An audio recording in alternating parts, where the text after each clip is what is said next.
Hey everybody, PC Outcast here, back with more Everlasting Summer, continuing along Slavia's good route. So I don't think it matters what we choose here. I was desperately hungry.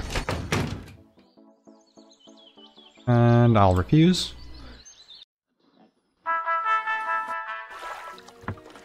Right, and of course we're going to pick strawberries with Slavia. That is the best way. That is the only way.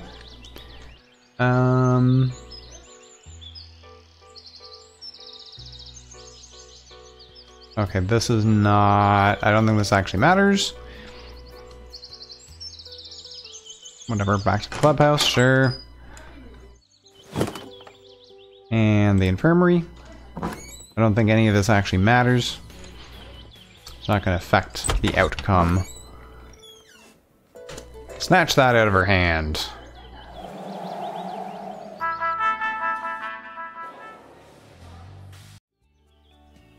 I don't think any of this really makes any difference. Now, this. After the hike, choose to sit down. I'll just stay seated. And choose to find Slavia. Okay, this is Slavia's route. I'm really interested in where Slavia's gone. Though I also wanted to leave this place as fast as possible, and if not to finally lie down to sleep, then at the very least to spend some time alone, away from all these pioneers and Olga, who just couldn't wait to occupy me with something again. I picked a good moment and fled into the forest. Night had fallen onto the camp, an absolutely normal and unremarkable night. One of those nights when the dark sky, stars, or crescent moon don't trigger any special emotions, when the crickets chirping and the singing of night birds seemed more like an everyday routine than a nocturnal chorus. I wandered around the forest with no special purpose, trying not to get too far from the camp. After all, there was a chance to meet Yelena out there, and that natural disaster would probably be even worse than the camp leader. I sat down on a fallen tree and started thinking, why is this all happening to me? Why do I keep getting myself into foolish situations every time and everywhere? Even having suddenly appeared in a weird pioneer camp in the middle of nowhere, I don't get to become a subject in an experiment, a victim of a sick cosmic mind, or a participant in an intergalactic war on the side of a group of suicide-prone pacifists like a regular hero of science fiction. No, I get to hide in a night forest from a raving camp leader and her workhorse pioneers. The stars in the sky were shining brightly, as if laughing at you. Perhaps they give their light not only to me and this camp, but also shine on the city where I was born and where my old home is. It was as if a pain settled in my chest. Oh. Whoa, I envisioned my old flat clearly, and a detestable burning started making its way from my stomach to my throat. No, it was not wistfulness. More like a sad reminiscence. Because despite all that's happened, I felt more alive in less than 5 days here than I had for the last several years there. Now, I really wasn't sure if I wanted to get back. Only one question still ate at me: how and why I ended up here. Flared up yet again in my mind. I haven't spent much time seeking answers or even just thinking about my situation lately. My thoughts were occupied with everyday routine affairs. And now, in order to break away and be able to wish to stay here for good, I need to understand the nature of this place. Just that even a nightingale in a golden cage has a right to know how and by whose will he got in there. And after that, to make the choice whether to stay or not. Probably I would have been lost in my existential thoughts for a long time, but I heard voices approaching, Olga and the pioneers. Looks like they're proceeding with their hike. I headed to the camp at a fast pace. I have no desire to go back to the camp leader's cabin because I would surely be scolded, and just waiting for it is much worse. Soon enough, I arrived at the beach. And I wasn't alone here. A pioneer uniform is laying on the sand. A girl's one. But no one seemed to be swimming in the water. I almost thought it was some new devilry when suddenly a voice came from behind. Stepping out on the hike. I thought you were still in the woods. I turned around and saw Slavia in a bikini. I was half expecting her to be naked.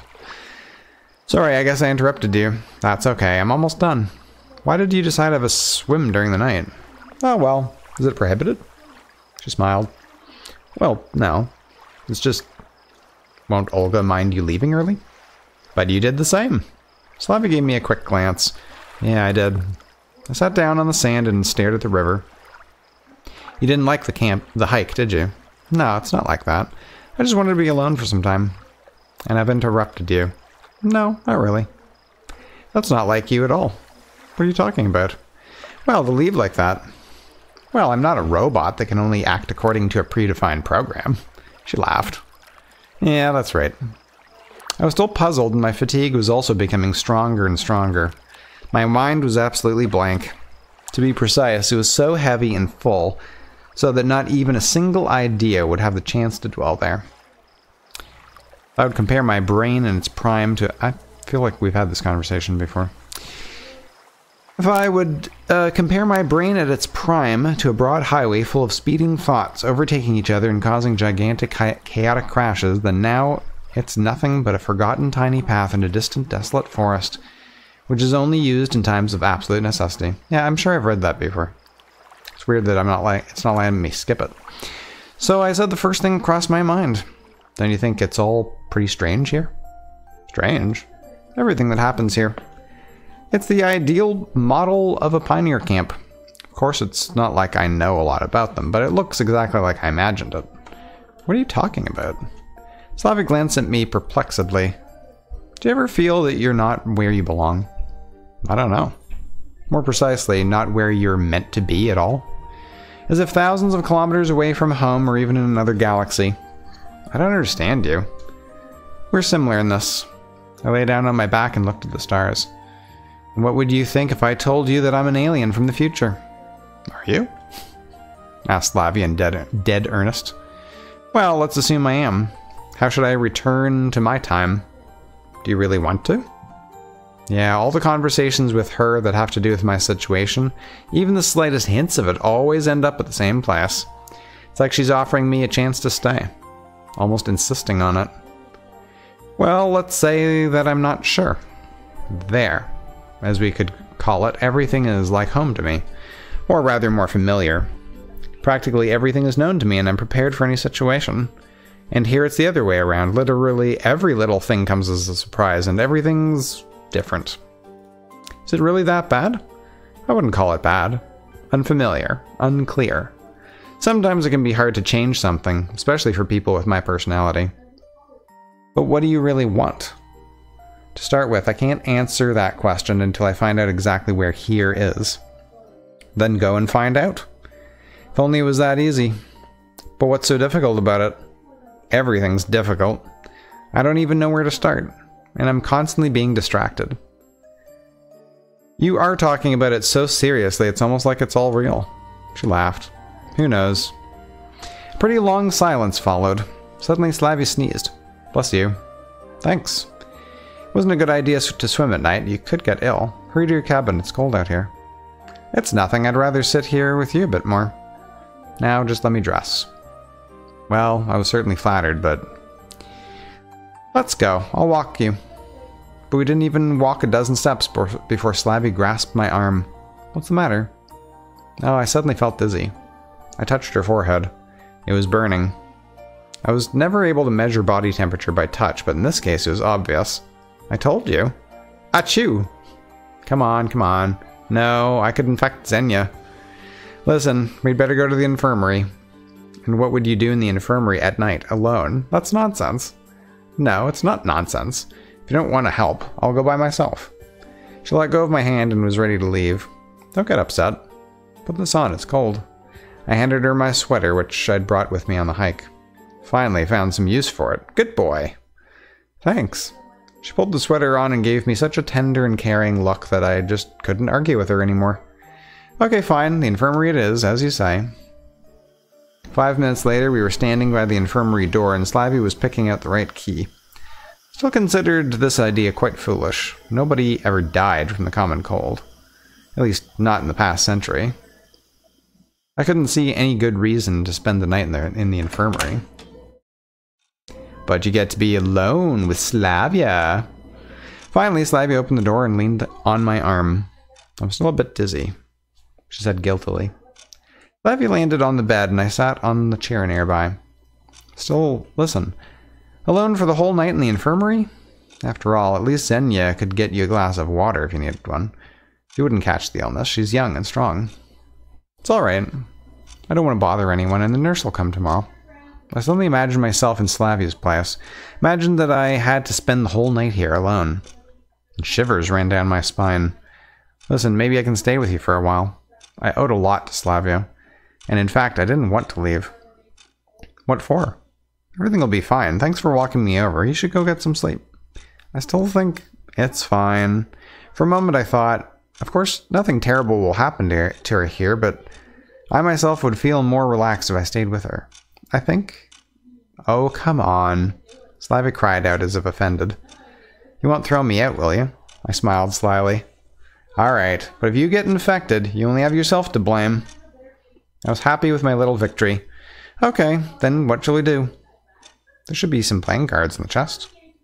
Durek? In fact, I didn't know any other games except that one and poker. Okay. We spent a lot of time playing. I completely lost track of the time. We chatted, laughed a lot. Slavia didn't seem ill at all. Then midnight came. Time to sleep. Probably.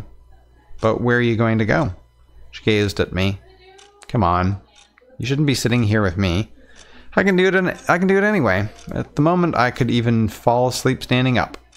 Slavia watched me for some time, then drew the curtain and said, "Good night." Night. I lowered my head on my arms and fell asleep in an instant. Despite being exhausted, I slept uneasily. More of a slumber. My awareness kept leaving me and returning again. The best possible state for dreaming something psychedelic. Bus number 410 drove past the room. It was snowing from the ceiling, and my computer's monitor suddenly rose from the middle of the table. Wallpaper blended through the walls, rubbish piles rose through the floor, and my old bed materialized in the corner. I was in my old flat again. The scenery changed to that of my hometown. It's like I was running through endless hordes of people, bustling in and out. Then darkness fell on me. Primal, universal darkness.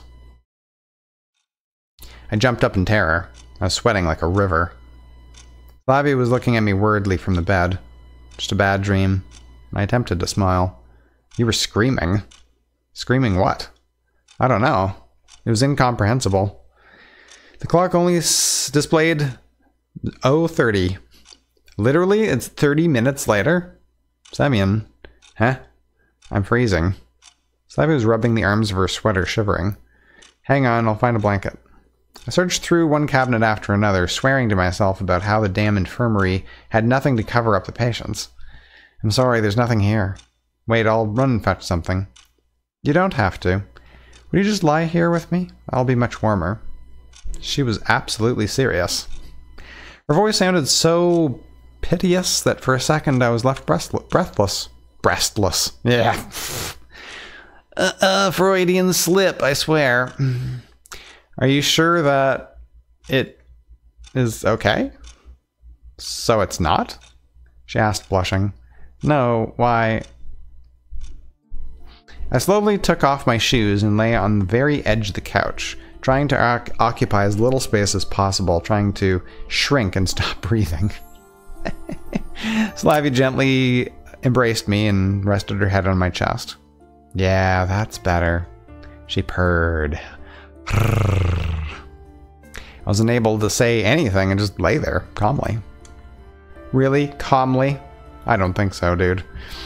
Very good. Thank you. For what? Slavia kept her eyes closed and seemed ready to fall asleep any second. For being here. That's fine. 2 minutes ago, she was desperately trying to get rid of me. No, really. Then you're welcome. She said nothing, but I was sure that Slavia smiled. Contact us anytime, as they say. You're so kind. You care so much. Well, I try. You're a good friend. Friend? Well, yeah, probably. Somehow this word hit me painfully. Yeah, you've been friend-zoned. Ooh. On the other hand, there was no reason to believe that I was something more to Slavia than just a friend. What are these thoughts about, anyway? About banging, you doomcoff. You too. I just couldn't bring myself to find the right words. What's up with the you two? It's been a pleasure dealing with you. We hoped for further mutually beneficial cooperation. Or, yeah, it's cool being friends with you too. Let's go and play in the sandbox? This was twice as hard to endure with Slavia laying right next to me. I can't run, I can't hide. And even without her looking me in the eyes, I know that she sees right through me. You're distressed by something, aren't you? No, I'm fine. But I can tell that you are. Well, maybe. Want to talk about it? Well, not really. In fact, there's nothing really to talk about. Then you don't really know why you're upset? Yeah, probably.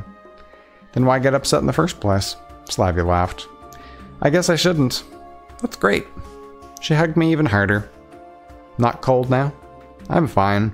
Just tell me if you're not comfortable. No, it's okay. Like that time on the boat? My muscles, as if remembering that rowing competition, reminded me of it with a dull ache. It's totally different. Okay, okay. She said slyly and raised her head a bit. So everything's fine? Yeah, perfect. I started to worry. Slavia surely wanted something from me. Wanted me to do or say something. But what? Are you sure? Yeah, probably. Well then, have a good night. You too. After a while, she fell asleep. I checked the clock out of the corner of my eye. It was only 1 a.m., and that meant that I still had to lie in this position till morning. I wasn't really concerned about my arm going numb. Just being so close to Slavia in such a dangerous proximity, I couldn't sleep at all. Various thoughts were invading my head. Did you really consider this whole situation normal? Oh dear. Just when I was thinking about how bad it would be if anybody found us, the door opened. The light switched on and Olga rushed in. My heart jumped and stopped for a moment. Semyon! Started the camp leader in a diabolically calm voice. I've been searching for you everywhere, and you escaped from the forest ahead of time, didn't come to the cabin to sleep, and now you're seducing our best pioneer. Slavia instantly woke up. She was staring at the camp leader with a sleepy eyes for a few seconds, and then instantly understood what's going on and jumped from the bed. Olga, it's not what you think. I just fell ill and Semyon walked me here. And then I got cold and told him to go to his cabin. Oh yeah, sure. So you're sick, are you? I am, answered Slavia humbly. Then you have to get treatment. She watched me menacingly. And you, get up and follow me. I understood that arguing was not an option and left the infirmary, not even looking at Slavia. We reached the square without saying a word. Olga viciously looked over at me and said, "Time to go home. I need to have a serious talk with you." Oh boy. I felt awful the whole way. The camp leader silently followed me. I think that once again, I've got into a stupid situation which will be perceived totally wrong by everybody. Nothing to discuss. What if I were in Olga's place? 2 teenagers cuddling in the empty infirmary at night. It's hard to come up with any apologies. Worst thing is that all these things always happen specifically to me. Me, of all people. I always considered myself to have an analytical mind. However, I really got to put it into practice. We entered the cabin. The camp leader continued the interrogation. Would you care to explain yourself? She seemed to have calmed down a bit. At least this side of her character was appealing. She was, of course, an impulsive woman, but she also cooled down quickly. Slavia already told you everything. You expect me to believe that? I can't force you to believe it, but I'm not going to invent any excuses either, because it's the truth. She looked at me for some time and then said, "Tomorrow I will decide what to do with you." The camp leader turned off the light. I rolled myself in the blanket, not even bothering to undress, and turned to face the wall. Interesting. Why does she only blame me for what happened? I wasn't there alone, after all. Slavia is a role model pioneer, of course, but... No, I didn't intend to shift the blame to her. I just felt too ashamed for getting into an idiotic situation once again. Involuntarily, with no malicious thoughts, not expecting any trap, I could have lay there pitying myself for a long time, but fatigue overtook me and I blanked out. Uh-huh.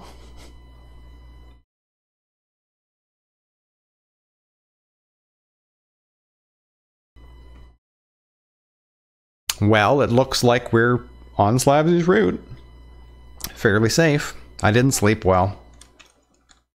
I kept waking up for a minute or two and then dropping off again. I didn't dream much. Just some grotesque images forgotten by morning. Olga woke me up. Wake up already. I rubbed my eyes open and looked at her questioningly. What time is it? Late enough. My whole body ached and my head was heavy like a bowling ball. Pull yourself together and go wash yourself up right now. I stood up obediently, took my toiletry bag and went outside. I didn't want to talk to the camp leader at that moment. A lecture was clearly coming, a hard one. But I'd better put it off as much as I can. After all, I always did things this way. Trying not to fall asleep on my feet, I somehow made it to the wash basins. The cold water knocked some sense into me. Maybe I should pay Slavia a visit. I still have some time left. Just to tell her I'm sorry.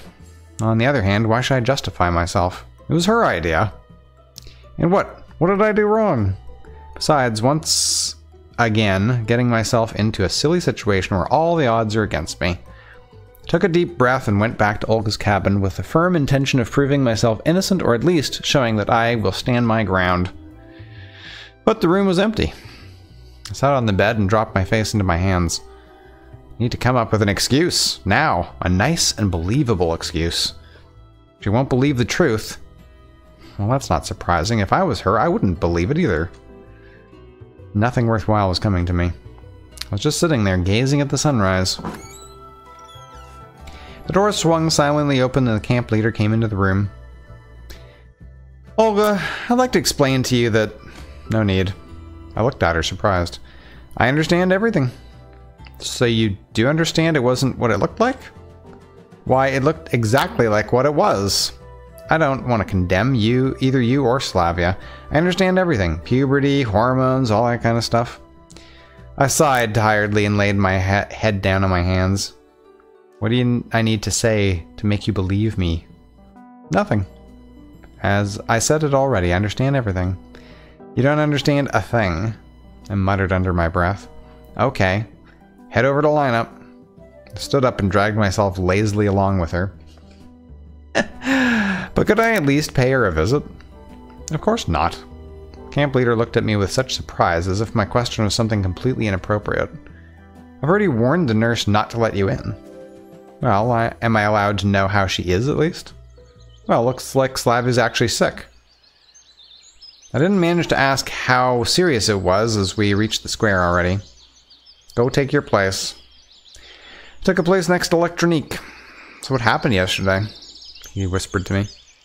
What are you talking about? Well, he suddenly disappeared. Well, nothing special.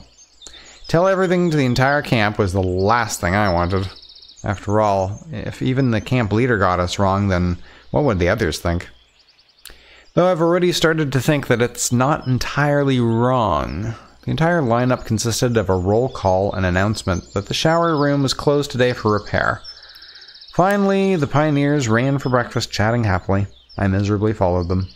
Frankly speaking, I wasn't in the mood for eating at all.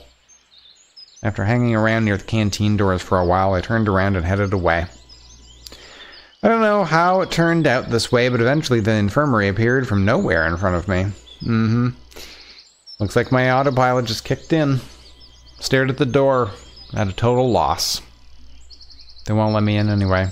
What can I do now? Should I wait for Olga's sentence if it ever comes? Should I wait until everybody in the camp knows? And that's even worse. Wicked glances from everywhere, the alienation. That is what will happen for sure. Now, I haven't done anything wrong, but in the enclosed circle of this bizarre society, which such behavior would be treated, if not as a sin, then as a serious deviation for sure. That means that I've already got nothing to lose. I knocked without any hesitation. Just a moment. I pulled the doorknob, but the door wouldn't open. It's locked. In a few moments, I heard the key turning in the keyhole, and the nurse appeared. Good morning, Pioneer. Hi. I answered confidently. Well, you know that you're not allowed here. Well, I do. But if you'd... Nah, that's not the way things work, she said playfully. The camp leader's order is an order, after all. If If you ask me, personally, I don't find anything immoral in your behavior, but Olga... Well, can I do something? No, you can't. I looked at her angrily, turned around and walked away with theatrical slowness. I didn't know what to do next. I just pressed on forward, punching the trees that stood in my way. Bleh. I recovered from this burst of rage only when my hands were hurting badly and my lips were bitten until they bled. And the most interesting thing is that all my unbelievable awakening in an unknown pioneer camp has turned into the most trivial life drama. A drama as stupid as my entire existence. Yet again, I did something wrong. I thought something wrong, and they all got it wrong. Fine then. Just let everything be. Nobody was near the canteen. I sighed in relief, and took a place in the furthest corner, hoping that nobody would see me. Somehow stuffing my breakfast in, I was able to leave already when Miku dashed up to my table. I was about to leave when she arrived. Oh, good morning, Semyon. I kind of overslept today. Can I take a place here next to you? She sat down straight away. Well, I'm kind of leaving already. Is it true that you and Slavia are like that? Well, you know what I'm talking about. She stared at me closely, blinking her eyes. Who told you that? Well, one would expect the rumors to spread fast, but not that fast. I started to slowly go into rage mode. I heard it from Xenia, and she probably heard it from Cheeskov. He heard it from Olga. I don't know. I don't want you to misunderstand me. It's not my business, but if you don't want to, then don't answer. But if it's not a secret... You're right, I don't want to answer. I stood up and quickly headed towards the exit. It was a hot day. In hell. This amplified my anger since I don't like the heat. Right now, though, anything could drive me out of my wits. But I had to make my mind up now on how to conduct myself. I didn't want to run into anyone, so I went into the forest where I could think calmly. Having stopped in a glade, I sat on a stump, took a stick, and started to pick at the ground with it. If there's nothing that's up to me, all I can do is simply wait. But, in fact, what can I do? Assault the infirmary? Even if I succeed, what comes next? Try to bring Olga to her senses? Hardly possible. Funnily enough, this whole enigma turned into a simple everyday situation. If it was happening in my world, there would be no problems at all. Come on, really, what's the problem? Even if I did sleep with a girl, who cares? Even if I was actually 17, even then nothing terrible would happen anyway. It'd just be slightly more awkward, but still tolerable. Now what? I'm not the master of my fate. Although, was I ever? Is there anything at all that was up to me in my entire life? Have I ever reached any peak that I was seeking? And now, once I've reached one, I can't hold my ground. Maybe I was just a spectator from the very beginning. My mystical appearance in this camp, all the local residents, all the events that happened to me, all that was just a weird game, and I'm only a pawn. Well, if that's so, I'll still play out my role to my best. I got up, headed to the camp, prepared to take no prisoners. The plan wasn't completely finished in my head, but I've made up my mind already. And we will find out what he decides to do and how that's going to turn out in the next episode. Thank you very much for joining me, guys. See you next time.